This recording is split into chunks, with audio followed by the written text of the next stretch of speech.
Rais, please let's take our seats.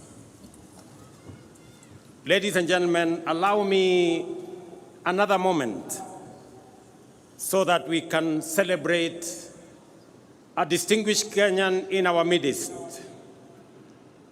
a Kenyan American, the first one to win a state assembly seat in Minnesota, the United States of America. In our midst, we have Hulda. Mpigeni makofi jameni. Huyu Mkenya ameenda Marekani na akashinda kiti ya ubunge kule. Asanteni sana.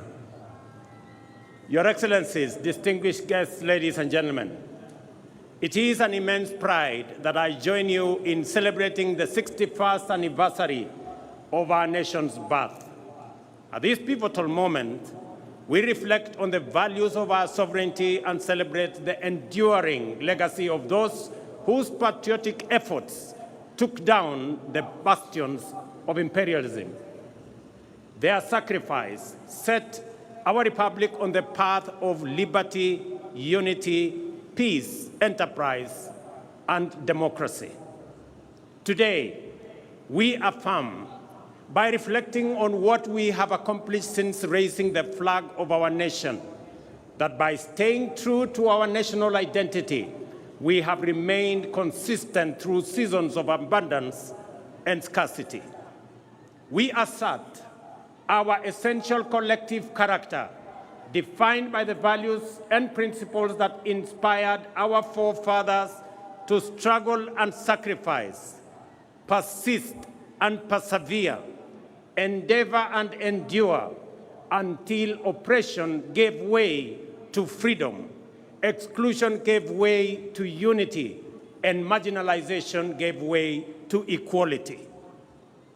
We remember that our nation was born from the painful sacrifice and tireless, often lonely, and grueling efforts of men and women driven by the conviction that their sweat, tears, and blood were a worthy price to pay for ushering millions of their brothers and sisters from the dark, cold nights of imperial brutality into the warm daylight of freedom.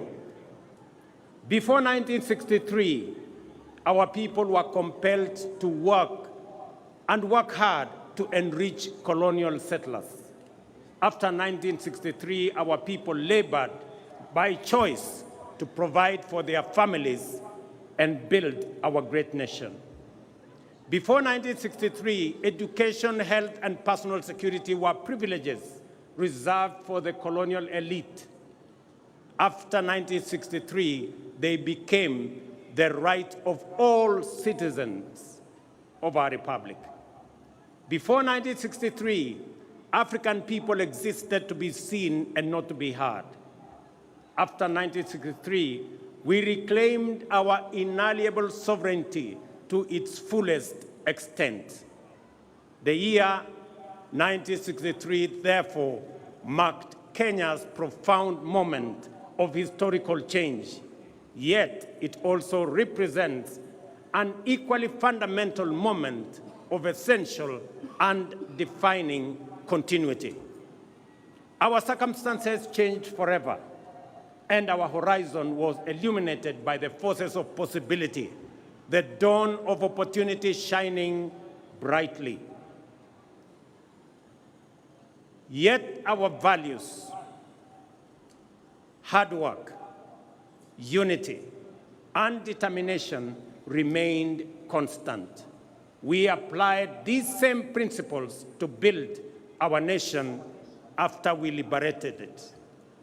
There is an important point worth emphasizing.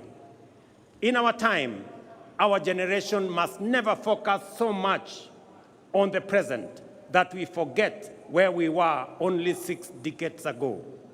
We must not ignore the fact that our freedom, democracy, and development were achieved through the contributions of millions of determined patriots, nor should we underestimate the time and patience it took for them and for these small progressive efforts to accumulate into an unstoppable momentum towards freedom and nation building. It may have been easy to despise individual freedom fighters as they ventured into a forest of uncertainty and to underestimate their ambition to free Kenya from colonialism. Yet, that is precisely how we gained our independence. Courage and hard work, determination and patience, and the confidence that we are not alone are always what it takes to make meaningful strides as a nation. Today, I want to encourage my fellow countrymen to keep this perspective in mind. As we aspire for more and better, we must not give way to despair, pessimism, or skepticism when faced with challenges, but instead forge our path forward with courage, hope, determination, and ambition. I declare my unswerving faith in the ability of our people to interrogate policies and hold the government to account. This is the essence of democratic freedom, a civic duty for citizens, a responsibility for leaders, and a necessary imperative for our success and progress. We have experienced a particularly challenging time as a people, largely owing to dynamics beyond our control, resulting in high cost of living, greater difficulty in finding employment,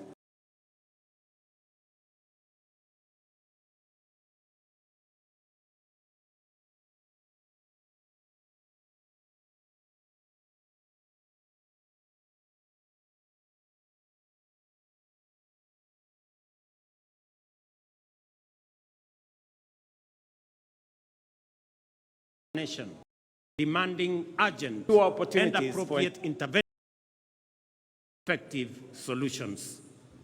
The bottom-up economic transformation agenda was inspired by our determination to confront these fundamental challenges directly and with ambition.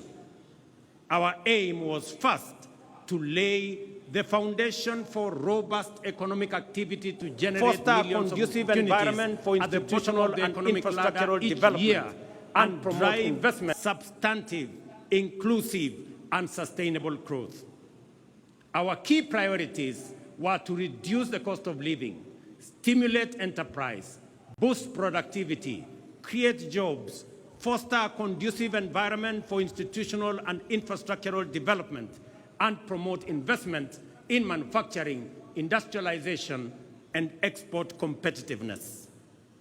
As a starting point, it was critical for us to tighten our belts and make significant sacrifices to reset our public finances on a sustainable path, enabling intensified investments in the strategic pillars of our plan and the cross-cutting enablers of rapid transformation.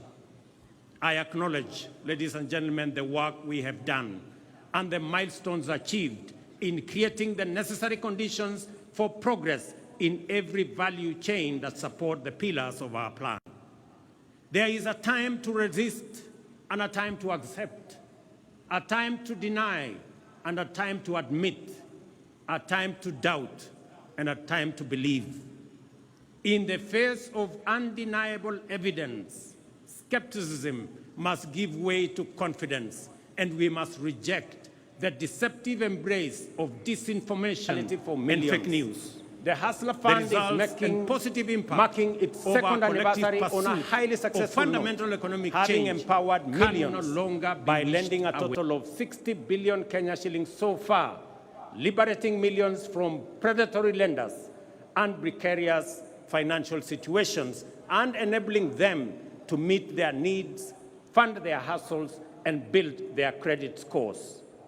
Our ongoing conversation with borrowers focuses on concerns related to short-term duration, modest loan amounts, and the time required to increase borrowing limits.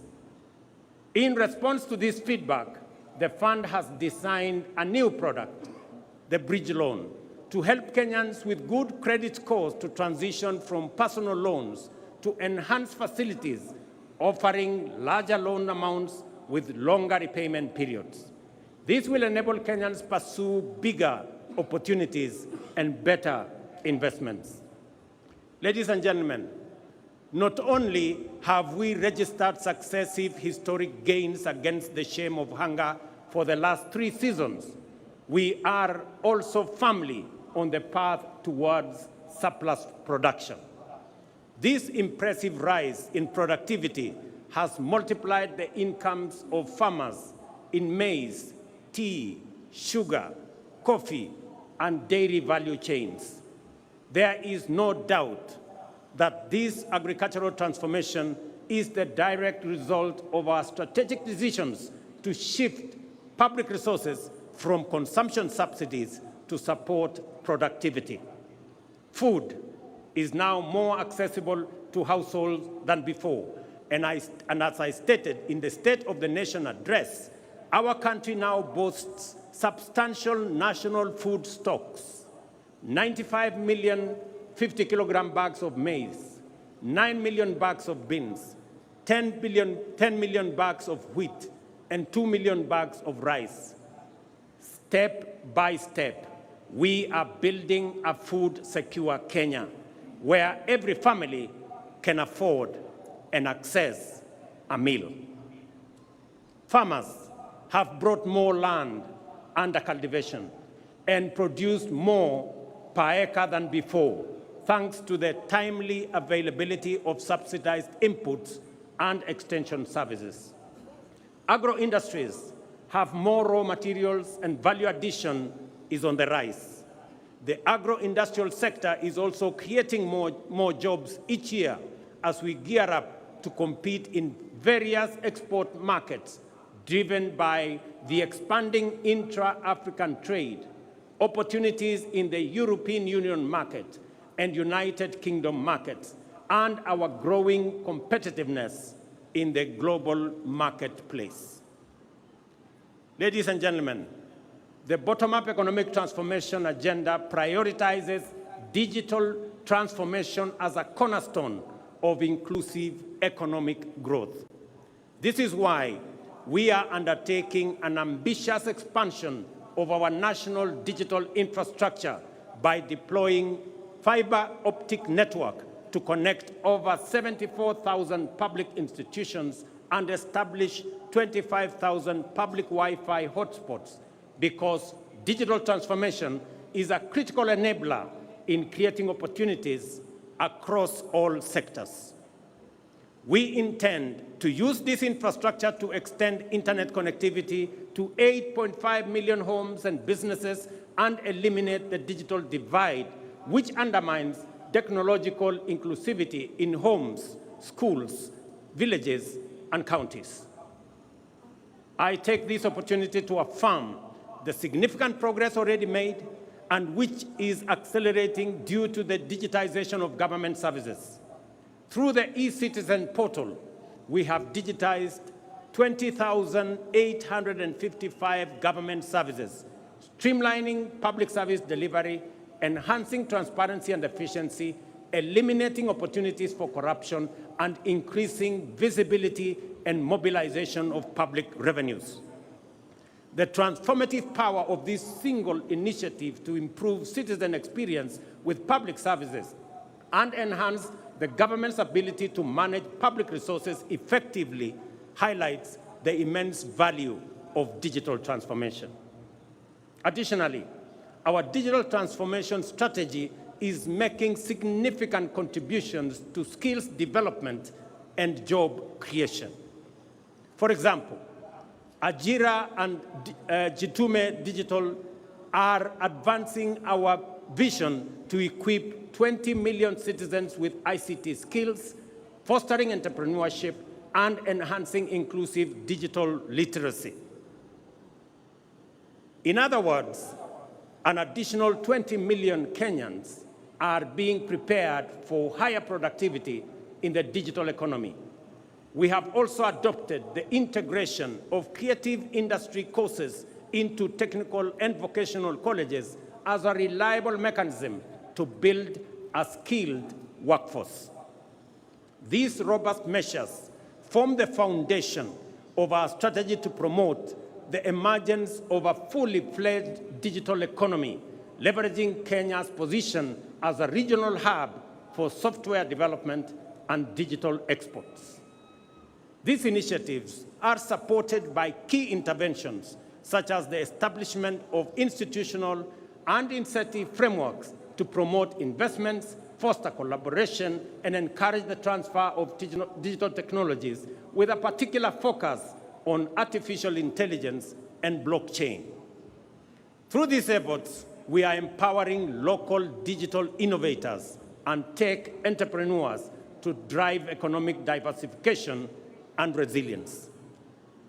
Ladies and gentlemen, the discourse around universal healthcare remains lively, with concerns being raised about eligibility for coverage, the capability of health facilities to deliver services, and the alignment of contributions by individuals with benefits.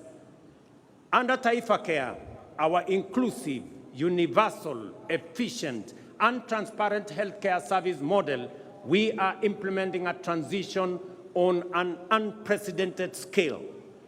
We have successfully transitioned 5.6 million citizens from the National Health Insurance Fund and registered an additional 11 million Kenyans under the Social Health Insurance Fund. This means that in just 2 months, 11 million Kenyans who previously lacked access to healthcare services are now registered, with the registration process going full steam in every part of Kenya.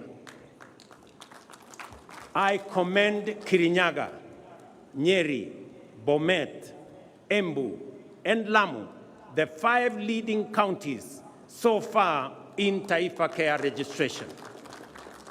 At the same time, I encourage the people of Marsabit, Garissa, Mandera, West Pokot, and Turkana, who have the least registered members, to mobilize, register, and take advantage of the benefits of this transformation program. Taifa Care ensures healthcare access for all registered citizens without discrimination of whatever kind. The program has accurately determined the cost of healthcare services and products, ring-fenced resources for equipment and facility improvement, and leveraged digital technology to radically enhance the management, coordination, and delivery of healthcare, promoting efficiency, transparency, inclusivity, and sustainability. No public service delivery project of this scale and ambition has ever been undertaken in the history of our country. We are confident, however, that this will be quickly surpassed. We will quickly surpass the 16.5 million citizens so far registered and provide all Kenyans with high-quality health care that is effective, efficient, affordable, and sustainable. Having said this, I wish to ask you this important question, each and every Kenyan. Have you registered? Nyinyi mmejisajili? Mumejiandikisha? Those who have registered often find that many of the issues, concerns, fears, and questions are fully addressed to their satisfaction in the registration process. I therefore encourage every Kenyan to register and enjoy the fundamental constitutional right to health care that is being rolled out. Ladies and gentlemen, after 2.25 years, the decent, durable, dignified, and affordable houses we promised Kenyans are finally here. Since September this year, 1,200 affordable housing units have been completed. Additionally, the State Department of Housing has advertised 4,888 units available for sale to the public through the Boma Yangu platform as we talk. Our goal to increase the number of mortgages from 30,000 to 1 million has now shifted gear. Our delivery pipeline for affordable housing now has a total of 124,000 units at various stages of development across Kenya, while a total of 840,000 units planned projects over the next 4 years are projected to create a minimum of 1 million jobs. Ladies and gentlemen, despite the multiple challenges and crises we have had to grapple with, we have succeeded in keeping our commitments, taking steady steps towards our aspirations, and moving